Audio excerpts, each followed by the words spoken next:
What's up YouTube, how's it going? So for our video today, it's going to be a little different. We're just going to kind of hop around, talk about a couple odds and ends that didn't make it into previous videos, or we'll start setting up for future videos. Over the past 2 weeks or so, Jarrett and I have been real busy, so we haven't been able to do a whole lot of wrenching on our current vehicles and our current projects and that kind of stuff. So we've kind of fallen a little bit behind on like making those kind of content, which I apologize for. Starting up this upcoming weekend, Jarrett and I have a couple things we're planning on doing with the F350, and then also we're going to be introducing the new car that he has. But for this video, we're just going to kind of be talking about a big project we have coming up. We'll be talking about a piece of equipment that we got to kind of help us out around the various odds and ends that we do. And then we'll also be discussing kind of a quick update on the dump truck, because we just kind of did a slight tweak to it to ensure that it's not going to cause us problems down the road. So I appreciate it, and let's start off with the big project that we have coming up. So I don't know if you guys have paid attention in the driveway. We've always had a bunch of cars. First of all, we always had our red 2005 Chevy Duramax here. I recently sold that this past weekend, and I'll explain why that happened as I explain what this project is. So this project here is a 1988 Toyota 4Runner. So it's a old car. It's a first gen 4Runner where they had the caps that removed, and essentially, I have a cover on it right now. It's got a little bit of water, but it essentially just becomes a truck bed in the back. I mean, you can look in there and see it. I know, gross water. But the plan for this was originally to pull the Duramax engine, put it in here, put the Duramax transmission in, and go from there. But as we were sitting down and pricing out just how much it would cost, it wasn't seeming like the best route to use the Duramax. One, the Duramax needed major overhauls on the engine because the wrist pin went out in cylinder 5, I believe. And once that wrist pin goes out, it just kind of gets really expensive really fast. So we'd have to completely redo the engine. And at the time, I thought that my girl just wanted a diesel 4Runner. Good deal, no problem. Throw that in there, be rocking, I mean, stock that Duramax makes 310 horsepower. So that, or maybe a little more. But the problem came that as we talked about it, she was also looking for a little more power than I felt that Duramax was reasonable to do for the price point. So she's talking about, 500 to 600 horsepower at the wheels, and that Duramax is 310 horsepower at the wheels stock. So yes, I could modify that Duramax engine to reliably make that power. But at that power, I mean, this little frame on this truck, and I mean, so not so much up here, but toward the back, the frame almost looks weaker, but it's not built to withstand the power of the Duramax engine. Mostly the torque. I could throw a gas engine in here and a diesel engine making the same horsepower, and the differences in torque would be massive. So I decided that it was better to go with an LS platform swap, because I had a buddy who had a couple LS's, and we'll take a look at those in the garage here in a little bit. So I picked up some LS engines from him, and that's the route we're going to go. But for now, I mean, the body on this is not horrible. I mean, you're talking really solid everywhere. They do have like little mats in here, so I mean, if you really wanted to see the metal, we'd have to take a heat gun, but looking from the bottom, it's not bad.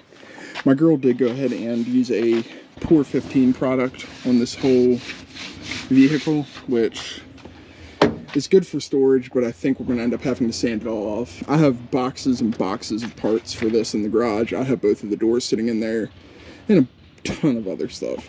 Still kind of out in the future, but it's a build I wanted to at least bring up and discuss, just because I think it's going to be a fun build, and it's going to be the biggest build I've done from the standpoint of this pushes 150 or like 155 horsepower stock, I believe. We're going to be trying to make it push 500 to 600 horsepower.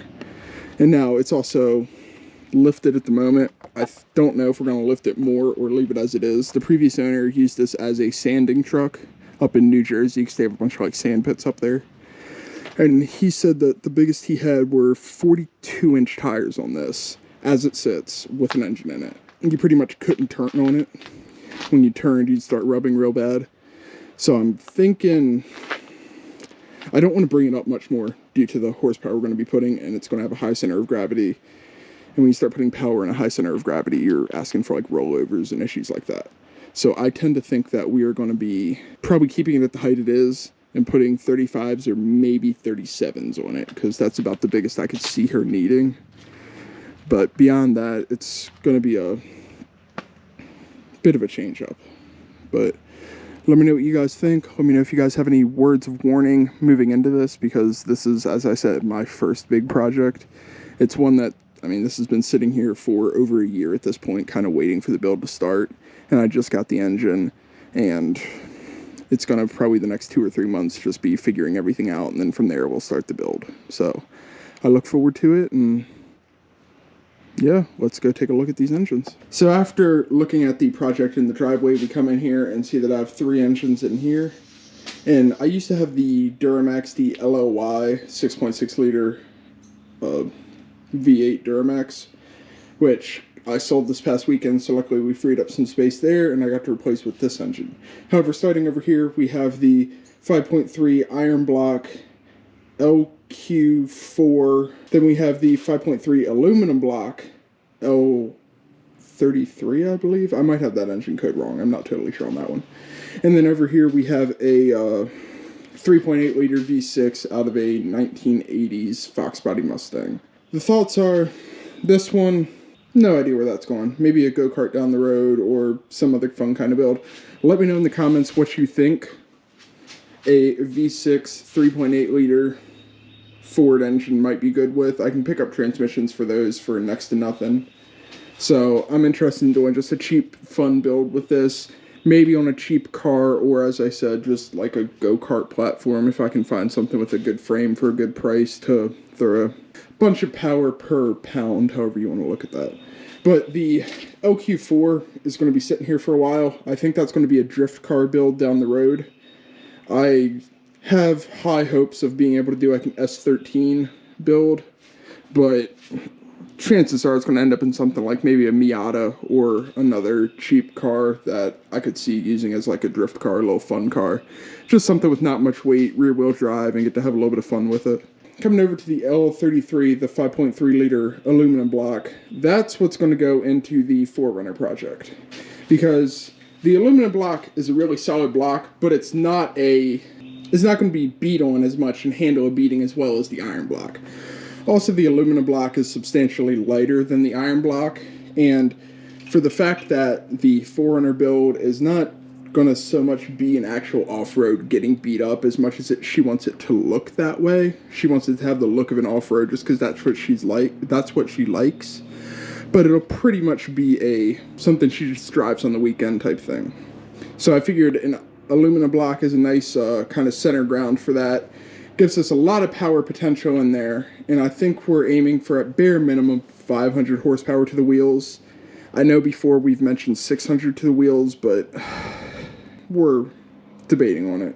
Now for this one, both of these engines came from Decolation, who I've talked about before, being a fellow YouTuber of mine and also a co-worker who got me into YouTube. This one I bought from him, and he said that it came from, or both of these came from dealerships where they replaced the engine in the car. This one needs a little bit of work, I believe, on cylinder 8. Really, it just needs heavily honed, but at that point you might start having ring gap issues. So I'm just going to go through and have him redo the whole engine board over a little bit and then reseal everything. I was debating, because you can take the same block and make it a 5.7 V8, but the 5.7 has less horsepower and more torque. And on the 4Runner frame, I'm trying to keep away from the torque a little bit and just give it more horsepower than torque. So I think we're going to leave it as a 5.3 and just board over, because these are the original.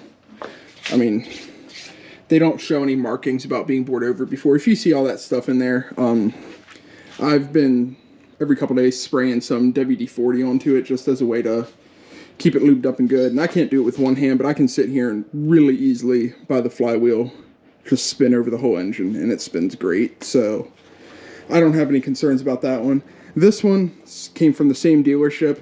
They were not totally aware of what it needed, but they said basic maintenance as far as boring over and that kind of stuff should be all it needs. I haven't opened it up to confirm if it's been bored over before, but I believe it has not been. I don't think it has been, but I'm not 100% sure until I rip it open and take a look at it. So that's kind of what these two are, I guess what these three are, and we'll see how it goes and we'll have some fun with it. Just a quick little blurb about something unrelated to probably most of the rest of the video. Over this past weekend, Jarrett and I managed to pick up a Crown pallet jack. Technically it's classified as a forklift, but closer to a pallet jack. Got it from an auction for a whopping $12. Said it needed a battery, which there's one in there, but I do think it needs to be replaced. And I was worried when I bought it, this was one of those 48 volt systems, but it's actually a 12 volt forklift, which makes it even better for me. 1,500 pound lifting capacity, 20 inches off center for the load. It's a B67 model, and then there's the serial number. But, I mean, we did get it to go all the way up. It's been charging for a while now. I'm not sure if I can just let this charge for a couple days and the battery will be good, or if it actually needs a new battery. Okay, so before it'd only go up a little bit and then stop, but now, I mean, let's see, we'll make it all the way to the top. And really, I don't need this to like last for a while. See, it's already dying. But that's the top there. So, I mean, you're talking, it's right about eye level for me. So 5.5 feet of lift. And then it's got a small back piece. But even all the way up, it fits underneath my garage door. So it's nice for in my garage for moving our assorted motors here. And if we do like pallets of rock or pallets of anything for the yard, then we can move it easier. But yeah, just a simple little 1,500 pound lift capacity. Thought it was really cool that we managed to score it for $12. So I figured I would go ahead and show you guys and see. I have found a similar Crown B-67 on eBay for like $1,100. And it seems like most of them are going for $1,000 to $1,400 or $1,500. So something cool. Got a couple little things to fix up. We might take this off because it's really a simple thing and see about repainting it just to coat the rust. But overall, it's not going to be sitting outside. Actually, just for now, have it tucked up underneath my snowblower here, and then I can put the lawnmower in behind them. And that's how we've been rocking it for the past couple days since we brought this home. But yeah, a little brake. So now well, brake doesn't fully work. I probably need to get down there and adjust it, but it makes it a lot harder to roll. Whereas right now it's like, yeah, you know, one finger or one hand. Just thought it was a cool little update for y'all. Another cool thing from the auction is this Newton lawnmower here. It's a little 24 volt system. It's got a battery that clicks in here with two 12 volt batteries. It's Newton model EM 5.1. Really neat. You just take this little key, clips down into this hole here, and then you just pull it up here and go. I had the battery out because I was researching it. I did have to buy a charger for this. It spins, it runs, but you can tell it's pretty much dead at this point. So it needed a charger to charge up and see. So I'll probably mention this in a future video, just once again as a little 1 minute clip about, hey, this is neat or something like that. Because that's what I want this channel to be, is kind of going over some of the stuff we're working on, but then also just little odds and ends like our forklift and our lawnmower. Just stuff we're trying out and we want to share with you guys. So here we are back with the 1968 GMC C4500 dump truck. And as you know, before we were burning up fuel pumps, we went through two. This is the third. And that's when we decided to go ahead and take out this filter after the pump and put in a primer bulb. And that way, actually it feels like there's still gas in here, but we'll still go ahead and prime it a couple times. But we just prime through so the pump's not ever pulling dry. And you see the little arrow on this, it's just stating that it goes that way, so it's pulling fuel up and over and to the card. So yeah, actually there's nothing in there, I just thought there was. But it takes a minute to come back out, and that's okay.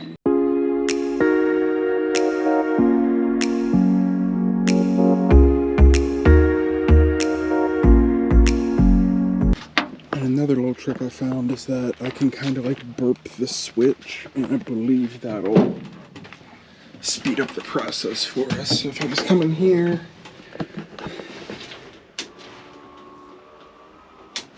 I'll switch on for a second, and then I come back down here, I think our primer bulb is a little better. Yep, see, now it's fully inflated. I don't know if you guys hear the difference, but yeah. Okay. Well, the primer bulb was fully inflated, and at that point there was fuel in it, so. And keep in mind, every time prior to this, if this truck sat for 2 or 3 days, we had a hell of a time getting it started. So at this point, the truck's been sitting right about 2 to 2.5 weeks.